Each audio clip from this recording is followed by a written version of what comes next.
ಅದು ಭಾರತವನ್ನ ಬ್ರಿಟಿಷರ ದಾಸ್ಯದಿಂದ ಹೊರತರುವ ಸ್ವಾತಂತ್ರ್ಯ ಹೋರಾಟದ ಕಿಚ್ಚು ಹಚ್ಚಿದ್ದಂತ ಹೊತ್ತು. ಅದೆಷ್ಟೋ ಮಹನೀಯರು ದೇಶಕ್ಕಾಗಿ ತಮ್ಮ ಜೀವವನ್ನೇ ಮುಡಿಪಾಗಿಟ್ಟಿದ್ರು. ಆದರೆ ದೇಶದ ಇತಿಹಾಸದಲ್ಲೇ ಮೊದಲ ಬಾರಿಗೆ ಸ್ವಾತಂತ್ರ್ಯ ಗ್ರಾಮ ಅಂತ ಘೋಷಿಸಿಕೊಂಡು ಈಸೂರು ಗ್ರಾಮದ ಈ ಕುರಿತ ರಿಪೋರ್ಟ್ ಇದೆ, ನೋಡ್ಕೊಂಡ್ಬನ್ನಿ.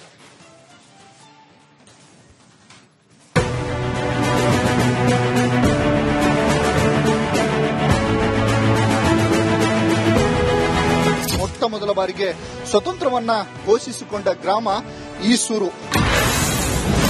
ಸ್ವಾತಂತ್ರ್ಯ ಘೋಷಿಸಿಕೊಂಡ ಮೊದಲ ಗ್ರಾಮ ಈಸೂರು. ಈಸೂರು ಪ್ರವಾಸಿ ತಾಣವಾಗಿಸಲು ಸ್ಥಳೀಯರು ಪಟ್ಟು.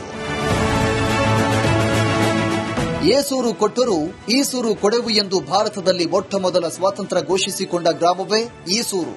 ಶಿವಮೊಗ್ಗ ಜಿಲ್ಲೆಯ ಶಿಕಾರಿಪುರ ತಾಲೂಕಿನ ಈಸೂರು ಗ್ರಾಮದ ಜನರು ಬ್ರಿಟಿಷರಿಗೆ ಸೆಡ್ಡು ಹೊಡೆದು ಅವರೊಂದಿಗೆ ಕಾದಾಡಿ ವೀರ ಮರಣ ಅಪ್ಪಿದ್ರು.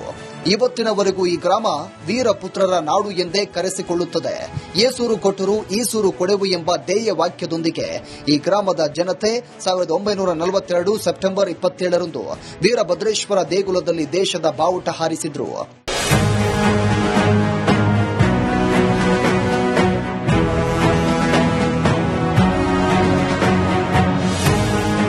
ಬ್ರಿಟಿಷರಿಂದ ತಾವು ಸ್ವಾತಂತ್ರ್ಯ ಎಂದು ಗ್ರಾಮದಲ್ಲಿ ಘೋಷಣೆ ಮಾಡಿಕೊಳ್ಳುವ ಮೂಲಕ ಸ್ವಾತಂತ್ರ್ಯ ಘೋಷಿಸಿಕೊಂಡ ಹೆಮ್ಮೆಯ ಹಳ್ಳಿಯೇ ಈಸೂರು. ಇದು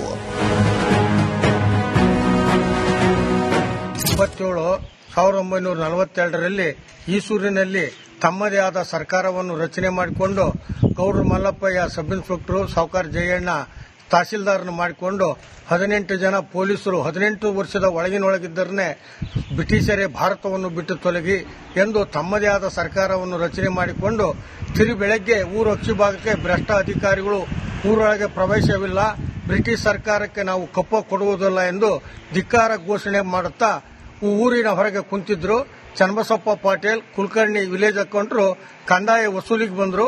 ಅವಾಗ ಊರಿನ 18 ವರ್ಷದ ಯುವ ಪೀಳಿಗೆ ಮಕ್ಕಳೇನಿದ್ರಲ್ಲ ಅವರೆಲ್ಲ ಅವ್ರನ್ನ ಧಿಕ್ಕರಿಸಿ ಅವರ ಟೋಪಿಯನ್ನು ಹಾರೊಡೆದು ನಮ್ಮ ಗಾಂಧಿ ಟೋಪಿಯನ್ನು ಹಾಕಿ ಅವ್ರನ್ನ ದೇವಸ್ಥಾನಕ್ಕೆ ಕರ್ಕೊಂಡ್ಬಂದ್ರು, ಇರ್ಬದ್ ದೇವಸ್ಥಾನಕ್ಕೆ. ಇನ್ನು ಈ ಗ್ರಾಮದಲ್ಲಿ ನಾವು ಹುಟ್ಟಿರುವುದೇ ನಮ್ಮ ಪುಣ್ಯ ಎನ್ನುತ್ತಾರೆ ಇಲ್ಲಿನ ಜನರು. ಸ್ವಾತಂತ್ರ್ಯ ಬಂದು 79 ವರ್ಷಗಳ ನಂತರ ನಮ್ಮನ್ನಾಳುವ ಸರ್ಕಾರಗಳು ಈಸೂರು ಗ್ರಾಮದಲ್ಲಿ ಸ್ಮಾರಕ ನಿರ್ಮಾಣ ಮಾಡಿವೆ. ಒಂದು ಧ್ವಜಸ್ತಂಭ ನಿರ್ಮಿಸಲಾಗಿದೆ. ಅದರಲ್ಲಿ ಏಸೂರು ಕೊಟ್ಟರು ಈಸೂರು ಕೊಡೆವು ಎಂದು ಗ್ರಾಮದವರ ಘೋಷಣಾ ವಾಕ್ಯವನ್ನ ಜೊತೆಗೆ ವೀರ ಮರಣ ಹೊಂದಿರುವವರ ಸ್ಮಾರಕ ಇದೆ.